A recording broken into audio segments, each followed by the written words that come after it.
Azərbaycan cəmiyyətində uşaq tərbiyəsinin çox əsaslı, fundamental bir proqram olub, uzun min illərdir.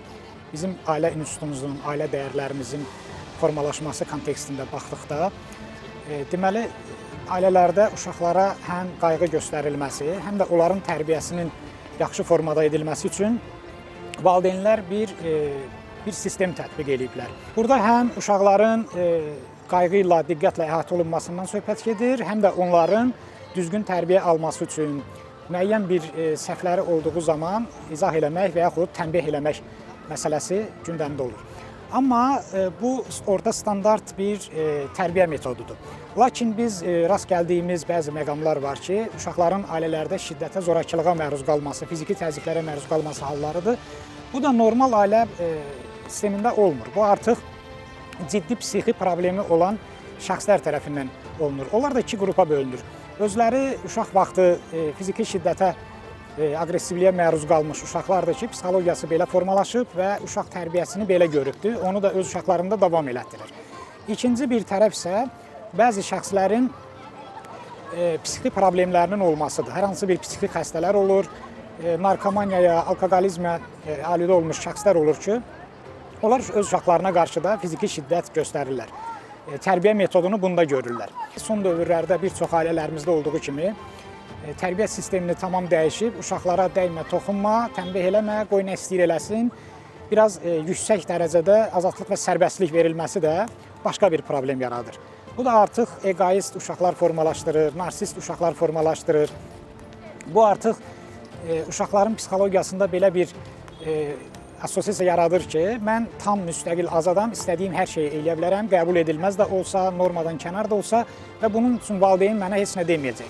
Nə də başqa böyüklər, müəllimlər, qohumlar və s. Bu hallar da qəbul edilməzdir. Burada qızıl orta tapılmalıdır. Müasir dövrdə uşaqların tərbiyə olunmasında ətraf mühitin rolu çox yüksəkdir, ailənin rolu aşağı düşür artıq.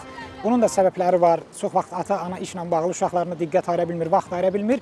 Nəticədə ətraf mühitin təsiri uşağın psixologiyasında daha çox özünü büruzə verir. Uşaq tərbiyəsində ən çox yol verilən ciddi səhvlərdən biri müasirlik adı altında uşaqların tamamilə sərbəst, azad buraxılması və üzərində heç bir nəzarətin olmamasıdır. İndiki dövrdə biz nəzərə alsaq ki, ətraf mühitdən hədsiz neqativ təsirlər var və bütün, hətta körpə uşaqların belə, az yaşlı uşaqların belə əlində smartfonlar var, kompüterlər var və nəzarətsiz azad internetdə istənilən psixotron terrora məruz qalırlar, mənəvi dəyərlərin əleyhinə aparılan təbliğatlara məruz qalırlar, kriminal təsirlərə məruz qalırlar, narkomaniyanın təbliğinə məruz qalırlar. Bu baxımdan valideynlər uşaqları azad sərbəst böyüdək deyərək onların üzərində nəzarəti heç cür itirməməlidir. 24 saat uşaq nəzarətdə olmalıdır, xüsusən də onun internetdəki fəaliyyəti. Ümumiyyətlə, qeyd elədim, 16 yaşa qədər uşaqları smartfondan aralı saxlamaq lazımdır. Smartfon alıb verməmək lazımdır. İnternetdən istifadəsinə gəldikdə, məsələn, evdə bir kompüter qoyula bilər, uşaq valideynlərin nəzarəti və iştirakı ilə istənilən formada internetdən istifadə edə bilər. Hər hansı biliklərin əldə olunması üçün, hər hansı bir mədəni istirahətinin təşkil olunması üçün bu formada valideynin xəbəri və nəzarəti olmaq şərti ilə istifadə edə bilər. Uşaq tərbiyəsində təkcə ailənin və məktəbin yox, həm də cəmiyyətin, ətraf mühitin də çox böyük təsiri var. Əvvəllər necə idi? Bütün böyük yaşlılar uşaqları küçədə, həyətdə görərkən, məsələn, neqativ hərəkət eləyərkən, siqaret çəkərkən, hər hansı bir qəbul edilməz hərəkətlər olarkən irad tuturdu və valideynlərinə bu barədə xəbər verirdi. Nəticədə vaxtında bu meyllərin qarşısı alınırdı.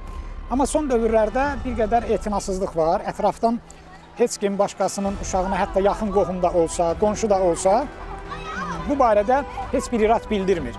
Heç bir valideyninə bu barədə xəbər vermir. Nəticədə valideyn uşağın çöldə, bayırda nə işlə məşğul olduğu, hansı fəaliyyətlər göstərdiyindən bağlı xəbərdar olmur. Zorakılığa məruz qalan uşaqlar, əgər ailələrdə belə hallar olanda, mütləq şəkildə qonşulardan, qohumlardan kiminsə bundan xəbərdar olur. Əgər onlar bununla bağlı müəyyən orqanlara məlumat verməsələr, bu çox ciddi fəsadlara gətirib çıxara bilər. Məsələn, bəzi psixi xəstə valideynlər var, ağır xəsarətlər yetirə bilirlər uşaqlara və yaxud narkomanlar var ki, uşaqlarını hətta qətlə də yetirə bilər. Bu vaxtında əgər vətəndaş məsuliyyəti olmasa, qohumların, qonşuların bu barədə məlumat olanda müvafiq orqanlara xəbər verməmələri sonda ağır faciələrə gətirib çıxara bilər. Ona görə də sosial məsuliyyət Sağlam gənclik yetişdirmək üçün sosial məsuliyyət təkcə ailənin boynunda deyil, həm də məktəbin və ətraf mühitin boynundadır.